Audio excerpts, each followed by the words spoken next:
आप देख रहे हैं डार्क फाइल्स। तो चलिए बढ़ते हैं आज की इस कहानी की ओर।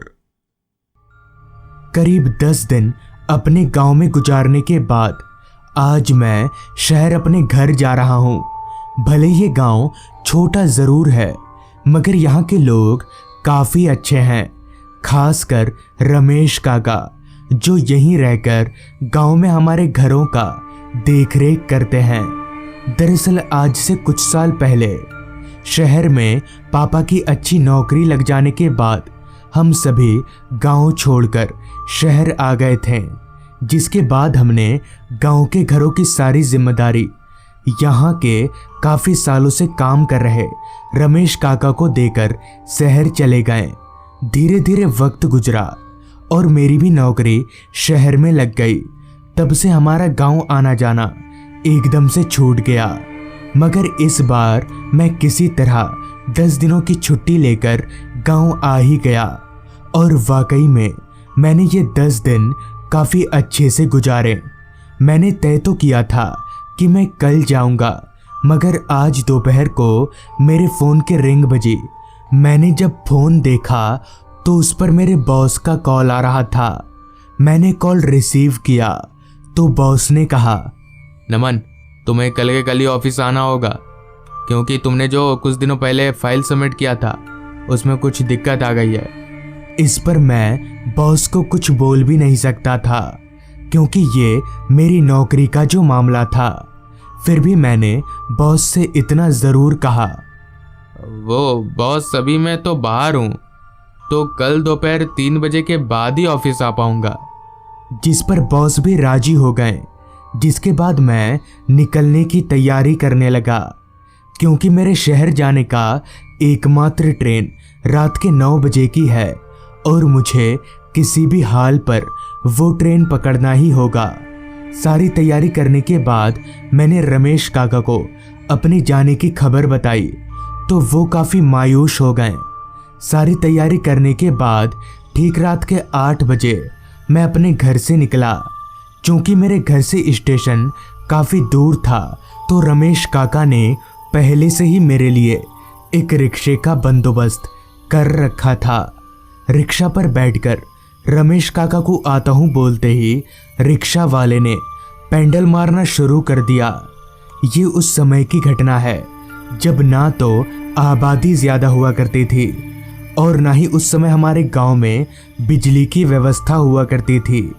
खैर, रिक्शा में बैठे बैठे अभी मैं आगे बढ़ ही रहा था कि तभी मैंने रास्ते पर फैले सन्नाटे को अनुभव किया। रास्ता इतना सुनसान था कि मुझे साफ साफ रिक्शा के चैनों की आवाज़ आ रही थी। रिक्शा वाला भी बस चांद की धुंधली रोशनी के सहारे ही रिक्शा चला रहा था। रास्ता दोनों तरफ से जंगलों से घिरा हुआ होने के कारण बीच बीच में आ रही जंगली जानवरों की आवाज़ें मुझे एकदम से चौंका दे रही थी। अभी हम आगे बढ़ ही रहे थे कि तभी मुझे ऐसा महसूस हुआ कि कोई रिक्शा के पीछे पीछे दौड़ रहा है। मैंने जब पीछे मुड़कर देखा तो एक 10-12 साल का लड़का हमारे रिक्शा के पीछे पीछे दौड़ रहा था। मैंने ये बात उस रिक्शे वाले को बताई। इस पर उसका जो जवाब आया उसे सुनकर मैं एकदम से हक्का बक्का रह गया। दरअसल रिक्शा वाले ने डरी हुई आवाज़ में कहा, बाबू साहब, पीछे मत देखिए, वो बच्चा नहीं, भूत है, भूत।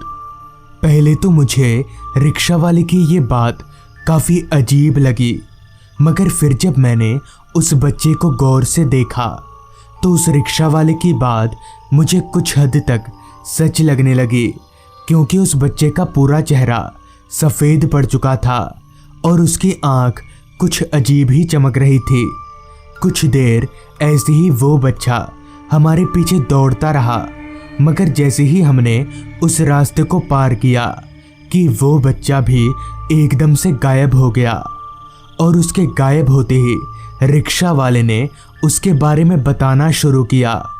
आज से 1 साल पहले हमारे गांव से 3-4 बच्चों का एक झुंड बारिश के मौसम में इस जंगल में आम तोड़ने आया था। जिनमें से एक लड़का पेड़ पर चढ़कर आम के टहनियों को जोर से हिलाता और बाकी के सभी बच्चे गिरे हुए आमों को चुनते। मगर ना जाने कैसे वो बच्चा जिस डाल पर चढ़ा हुआ था वो डाल ही टूट गई और वो लड़का सर के बल जमीन पर जा गिरा, जिससे उसी वक्त उसकी दुखद मौत हो गई। तब से उसकी आत्मा इसी रास्ते पर भटकती है, मगर आज तक ऐसा कोई मामला सुनने में नहीं आया जो उसने किसी को नुकसान पहुंचाया हो। रिक्शा वाले की पूरी बात खत्म होते ही हम स्टेशन पहुंच गए तो स्टेशन भी रास्ते की तरह ही काफी सुनसान था। खैर मैंने रिक्शा वाले को उसका भाड़ा दिया और अपने सारे सामानों को लेकर स्टेशन के अंदर दाखिल हुआ तो सारा स्टेशन घुप अंधेरे में डूबा हुआ था। बस थोड़ी दूर मुझे एक हल्की सी लालटेन की रोशनी दिखी तो मैं समझ गया कि शायद वही टिकट काउंटर है। तो मैं चलकर सीधे टिकट काउंटर पर गया और टिकट कटाते हुए ट्रेन के बारे में पूछा तो मुझे पता चला कि मेरी ट्रेन 2 घंटा लेट चल रही है। इतना बताकर उस टिकट काउंटर वाले ने काउंटर पर ताला मारा और अपने घर की तरफ चलता बना। अब उस पूरे स्टेशन पर मैं ही अकेला रह गया था। ट्रेन तो 2 घंटे लेट चल रही थी, इसलिए मैं प्लेटफॉर्म पर लगे एक बेंच पर लेट गया और तभी जोरदार बारिश शुरू हो गई, वो भी ठंडी ठंडी हवाओं के साथ। बारिश इतनी तेज थी कि उसकी आवाज़ से एक ऐसा माहौल बन रहा था कि वो किसी भी अकेले इंसान को डरा दे। खैर ठंडी ठंडी हवाओं के कारण अब मेरी पलकें थोड़ी थोड़ी भारी होने लगीं और देखते ही देखते नींद ने मुझे कब अपने आगोश में ले लिया पता ही नहीं चला। फिर जब मेरी आंख खुली तो मुझे किसी ट्रेन की हॉर्न की आवाज़ सुनाई पड़ रही थी। मैं समझ गया कि मेरी ही ट्रेन आ रही है।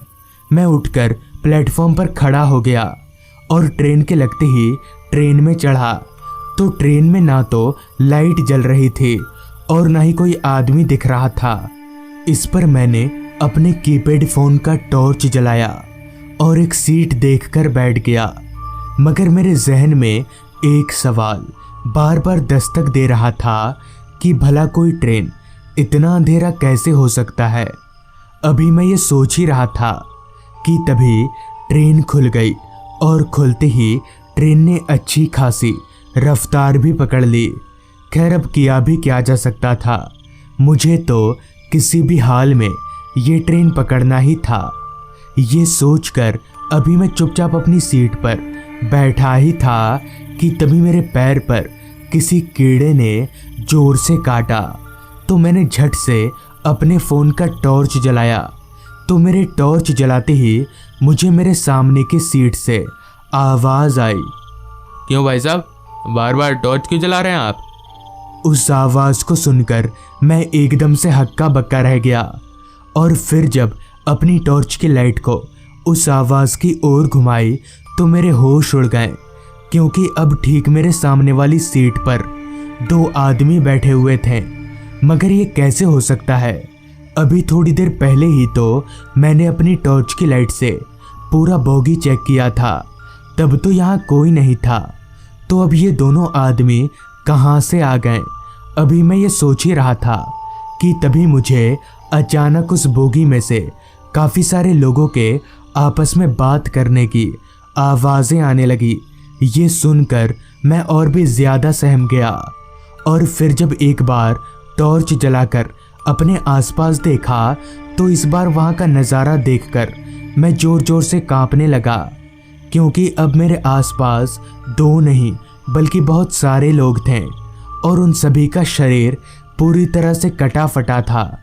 उनमें से कई सारे लोगों का तो पूरा शरीर भी नहीं था, किसी का सर नहीं था तो किसी के हाथ पैर। ये दृश्य देखकर मैं समझ गया कि यहाँ मौजूद सभी लोग इंसान नहीं बल्कि भूत हैं और मैं अब एक बड़ी मुसीबत में फंस चुका हूँ। तभी ट्रेन की स्पीड अचानक कम होने लगी। मैंने जब बाहर झांक कर देखा तो ट्रेन एक स्टेशन से गुजर रही थी। इसी का फायदा उठाकर मैंने ट्रेन से छलांग लगा दी और भागते हुए एक चाय की स्टॉल पर गया और उस चाय वाले को पूरी बात बताई। तो इस पर उसने कहा, आज से कुछ साल पहले ये ट्रेन एक गांव के रेलवे फाटक पर खड़ी थी।